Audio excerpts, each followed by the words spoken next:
Bonsoir. Ce soir, c'est Mamie qui raconte l'histoire d'un mystérieux message. La nuit est tombée sur le château de la Bête, mais Belle ne peut pas fermer l'œil. Sa nouvelle maison lui semble encore étrange et la jeune fille s'inquiète pour son père. « Lumière, crois-tu que je pourrais lire un peu ?» demande-t-elle au chandelier. « Ça m'aiderait sans doute à m'endormir. »« Bien sûr, mademoiselle, répond-il gaiement.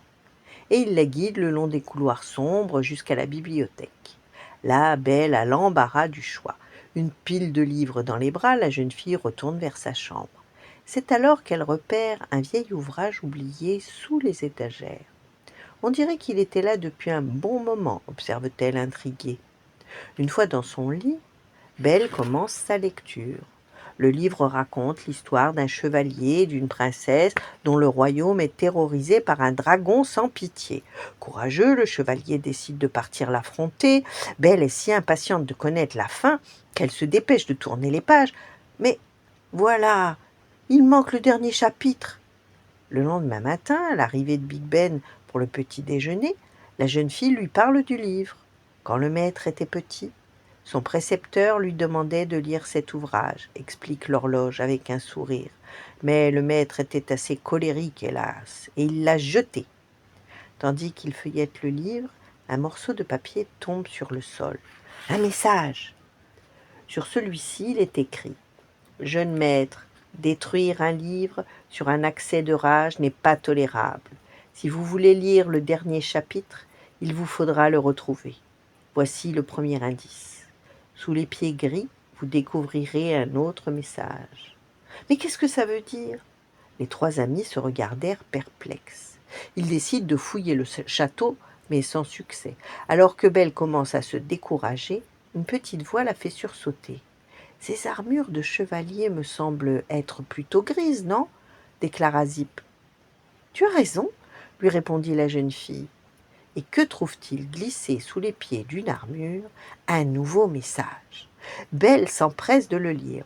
C'est grand, c'est imposant, c'est aux yeux de tout le monde. Vous le trouverez sous le numéro 73.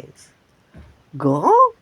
demanda Big Ben. « Alors, il doit s'agir du piano. » Les amis se précipitent vers la salle de musique, mais ils ne trouvent rien caché dans l'instrument.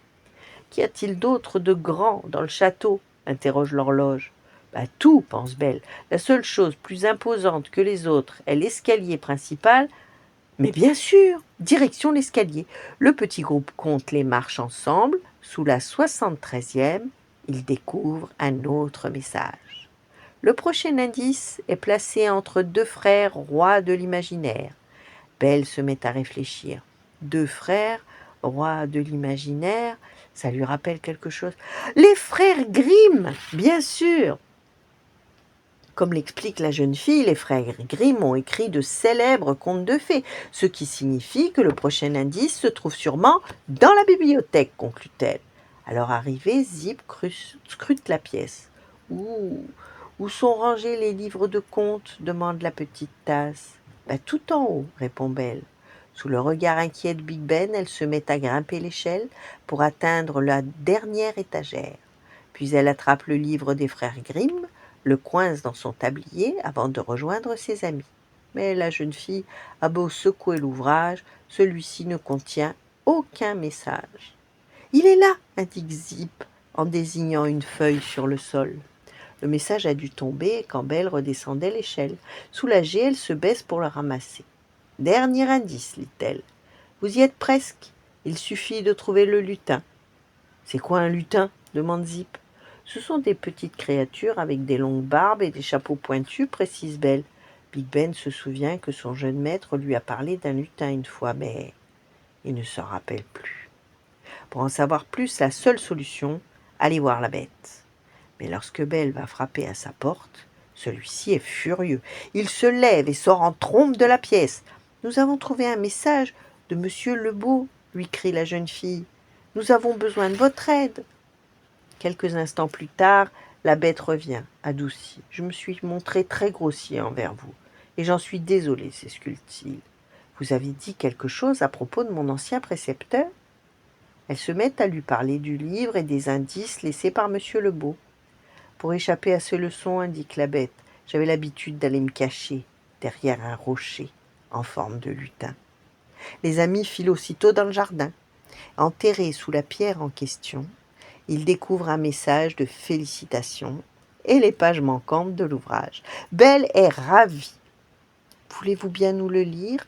Lui demande timidement la bête. La jeune fille ne se le fait pas dire 2 fois. Le petit groupe rassemblé autour d'elle, Belle commence la lecture, sous le regard heureux de la bête. Ça fait si longtemps qu'il attend de connaître la fin de cette histoire.